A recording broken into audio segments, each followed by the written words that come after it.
ദ്രോണാചാര്യരുടെ മരണം എങ്ങനെയായിരുന്നു എന്ന് അറിയാം. കുരുക്ഷേത്ര യുദ്ധത്തിന്റെ 15-ാം നാൾ ദ്രോണർ സംഹാര താണ്ഡവമാടുകയായിരുന്നു. ആയുധധാരിയായ ദ്രോണരെ വധിക്കാൻ പാണ്ഡവ പക്ഷത്തു നിന്നും ആർക്കും സാധിക്കില്ല എന്ന് കൃഷ്ണന് അറിയാമായിരുന്നു. ദ്രോണർ ആയുധം താഴെ വെക്കണമെങ്കിൽ സ്വന്തം പുത്രനായ അശ്വത്ഥാമാവ് മരിച്ചു എന്ന് അദ്ദേഹത്തെ ധരിപ്പിക്കണം.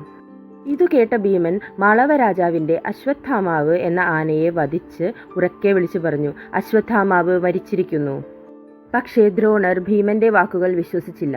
അദ്ദേഹം ധർമ്മപുത്രനായ, ഒരിക്കലും കള്ളം പറയില്ല എന്ന് ഉറപ്പുള്ള യുധിഷ്ഠിരനോട് കാര്യത്തിന്റെ സത്യാവസ്ഥ തിരക്കി. എന്നാൽ ദ്രോണരെ വധിക്കേണ്ടതിന്റെ ആവശ്യകത ഭഗവാൻ കൃഷ്ണൻ യുധിഷ്ഠിരനെ പറഞ്ഞ് മനസ്സിലാക്കിയിരുന്നു. അശ്വത്ഥാമാവ് മരിച്ചോ എന്ന് ചോദിച്ചപ്പോൾ യുധിഷ്ഠിരൻ പറഞ്ഞു, അശ്വത്ഥാമാവ് മരിച്ചിരിക്കുന്നു, ആനയാണ്. എന്നാൽ അപ്പോൾ മുഴക്കിയ കാഹളത്തിന്റെ ശബ്ദത്തിൽ ആനയാണ് എന്നുള്ളത് അദ്ദേഹം കേട്ടതുമില്ല. ആയുധം താഴെ വെച്ച് അദ്ദേഹം യുദ്ധഭൂമിയിൽ ഇരുന്നു.